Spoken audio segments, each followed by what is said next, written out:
पवित्र बाइबल का उत्पत्ति 45 जिसमें 28 वचन है। तब यूसुफ उन सब के सामने जो उसके पास खड़े थे अपने को और रोक न सका और पुकार के कहा, मेरे पास आस पास के सब लोगों को बाहर कर दो। भाइयों के सामने अपने को प्रकट करने के समय यूसुफ के संग और कोई न रहा, तो वह चिल्ला चिल्ला कर रोने लगा। और मिस्रियों ने सुना और फिरौन के घर के लोगों को भी यह समाचार मिला। तब यूसुफ अपने भाइयों से कहने लगा, मैं यूसुफ हूँ, क्या मेरा पिता अब तक जीवित है? इसका उत्तर उसके भाई न दे सके, क्योंकि वे उसके सामने घबरा गए थे। फिर यूसुफ ने अपने भाइयों से कहा, मेरे निकट आओ। यह सुनकर वे निकट गए। फिर उसने कहा, मैं तुम्हारा भाई यूसुफ हूँ, जिसको तुमने मिस्र अनहारों के हाथ बेच डाला था।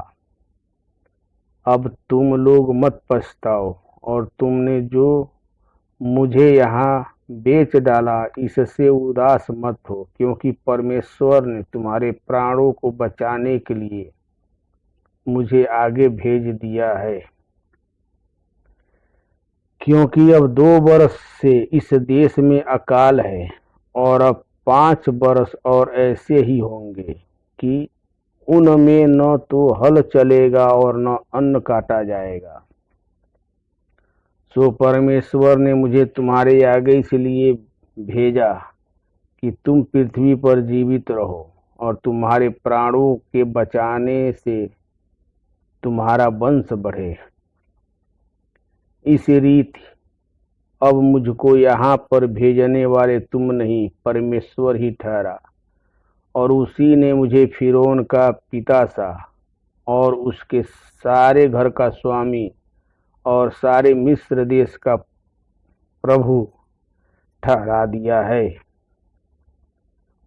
सो शीघ्र मेरे पिता के पास जाकर कहो, तेरा पुत्र यूसुफ इस प्रकार कहता है कि परमेश्वर ने मुझे सारे मिस्र का स्वामी ठहराया है, इसलिए तू मेरे पास बिना विलंब किए चला आ,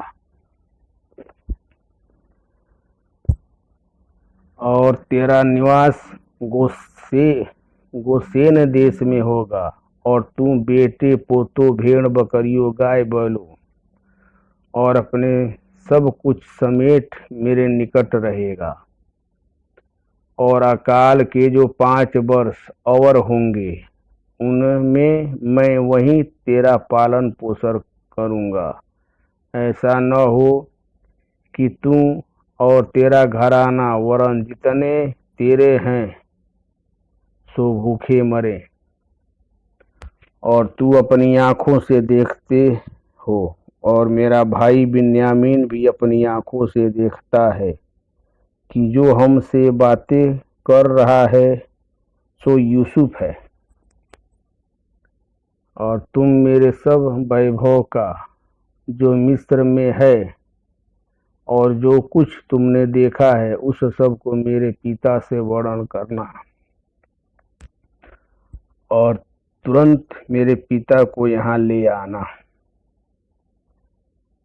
और वह अपने भाई बिन्यामीन के गले लिपट कर रोया, और बिन्यामीन भी उसके गले लिपट कर रोया। तब वह अपने सब भाइयों को चूमकर उनसे मिलकर रोया, और इसके पश्चात उसके भाई उससे बातें करने लगे। इस बात की चर्चा यूसुफ के भाई आए हैं फिरौन के भवन तक पहुंच गई, और इससे फिरौन उसके कर्मचारी प्रसन्न हुए।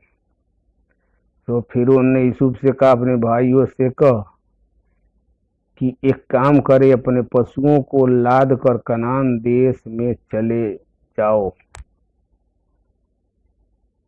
और अपने पिता और अपने अपने घर के लोगों को लेकर मेरे पास आओ, और मिस्र देश में जो कुछ अच्छा से अच्छा है वह मैं तुम्हें दूंगा, और तुम्हें देश के उत्तम से उत्तम पदार्थ खाने को मिलेगा। और तुझे आज्ञा मिली है, तुम एक काम करो कि मिस्र देश से अपने बाल बच्चों और स्त्रियों के लिए गाड़ियां ले आओ, और अपने पिता को ले आओ,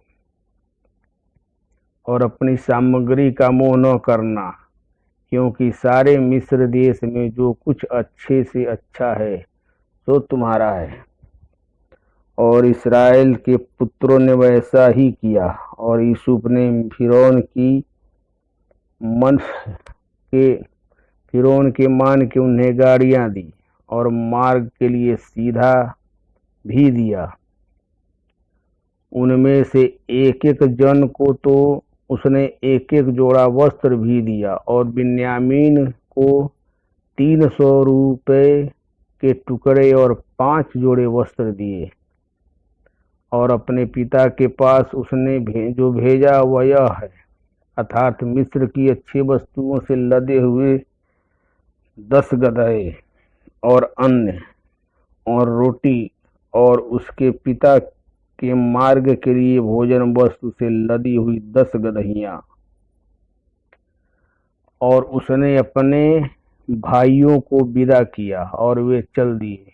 और उसने उनसे कहा, मार्ग में कहीं झगड़ा न करना। मिस्र से चलकर वे कनान देश में अपने पिता याकूब के पास पहुंचे, और उससे यह वर्णन किया कि यूसुफ अब तक जीवित है, और सारे मिस्र देश का प्रभुता वही करता है। पर उसने उनकी प्रतीत न की, और वह अपने आप में न रहा। तब उन्होंने अपने पिता याकूब से यूसुफ की सारी बातें जो उसने उनसे कही थी कह दी। जब उसने उन गाड़ियों को देखा जो यूसुफ ने उसको ले आने के लिए भेजी थी, तब उनका चित स्थिर हो गया। और इस्राएल ने कहा, बस मेरा पुत्र यूसुफ अब तक जीवित है, मैं अपनी मृत्यु से पहले जाकर उसको देखूंगा। उत्पत्ति 45 समाप्त हुआ।